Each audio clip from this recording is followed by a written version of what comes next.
Bonjour à toutes et à tous, soyez les bienvenus. Aujourd'hui, dans notre 14e tuto, nous allons voir le rôle de l'écrivain. Mais d'abord le générique et on en reparle tout de suite après.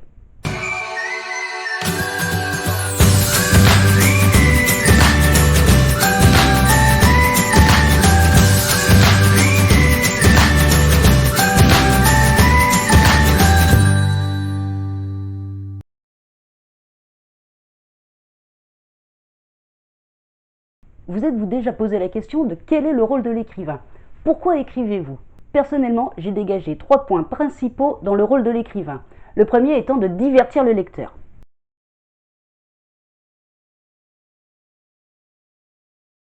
Quand j'ai commencé dans l'écriture, c'était ma principale motivation. Je voulais divertir le lecteur. Je voulais qu'il passe un agréable moment et qu'il sorte un peu de son quotidien.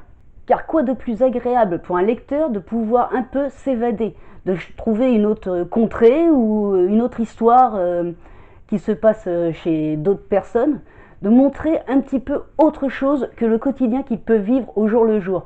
Le deuxième point important dans le rôle de l'écrivain, je pense personnellement que c'est aussi d'éduquer et de faire apprendre des choses au lecteur.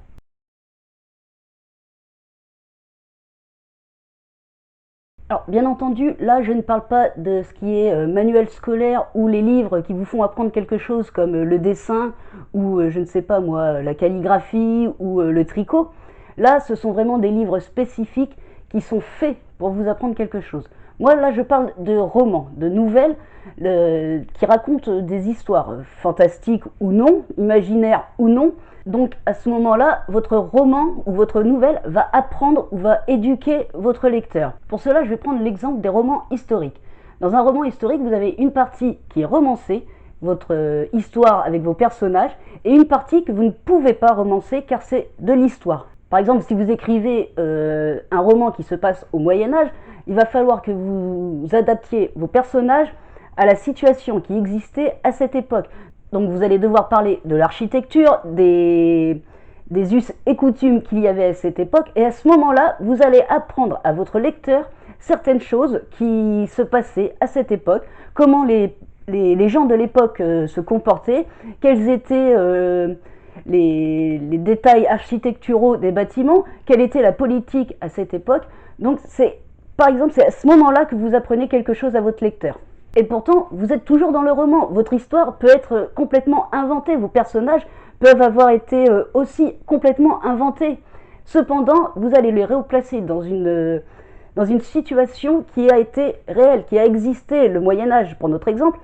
Donc, votre roman va être à la fois une fiction, mais à la fois quelque chose qui va permettre à votre lecteur d'amplifier ses connaissances sur le Moyen-Âge, toujours pour notre exemple. Et enfin, le dernier point qui me semble important dans le rôle de l'écrivain, c'est d'être le témoin de la société dans laquelle il vit, de relater les faits qui se passent autour de lui et de dénoncer certains cas qui ont besoin d'être dénoncés.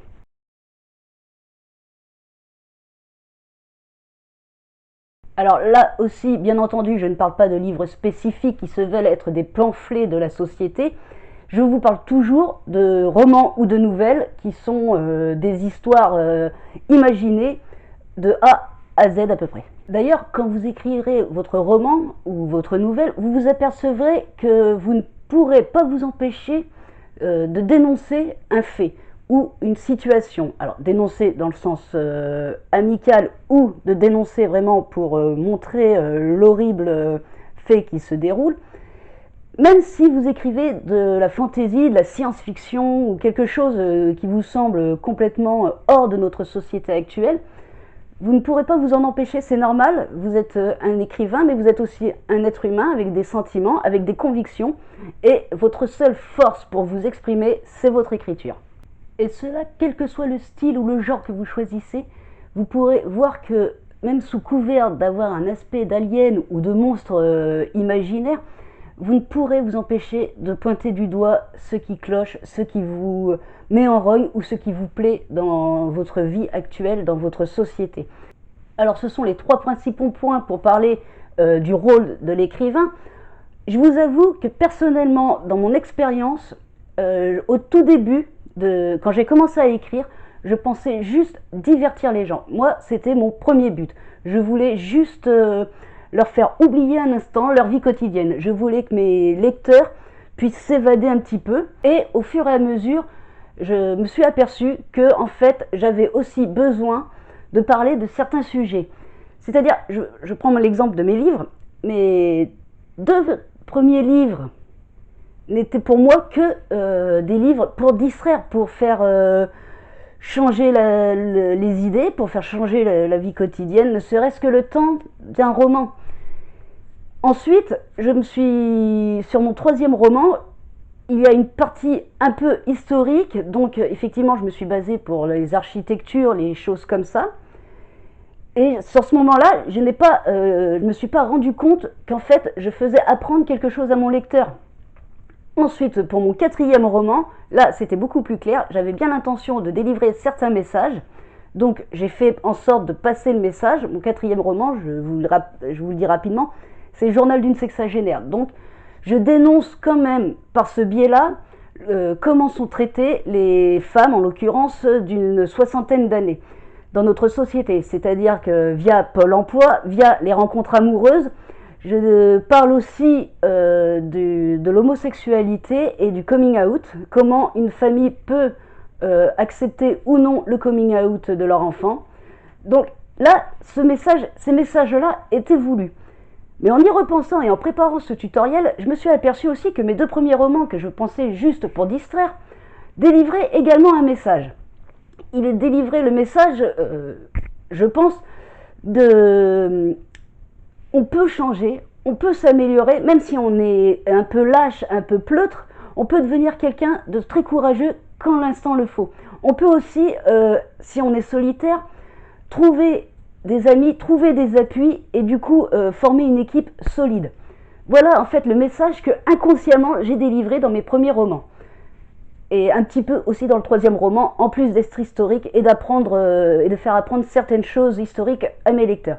Donc je me suis aperçue au fil des écritures et en préparant ce tutoriel que malgré tout, même si on pense ne tenir qu'un rôle de l'écrivain, c'est-à-dire soit divertir, soit faire apprendre ou soit dénoncer quelque chose, être le témoin, en fait, l'écrivain va faire ces 3 choses en même temps.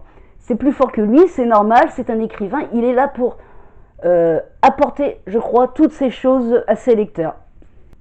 Donc voilà, pour résumer un peu, le rôle de l'écrivain, c'est à la fois de divertir, d'éduquer et d'être témoin de l'époque dans laquelle il vit.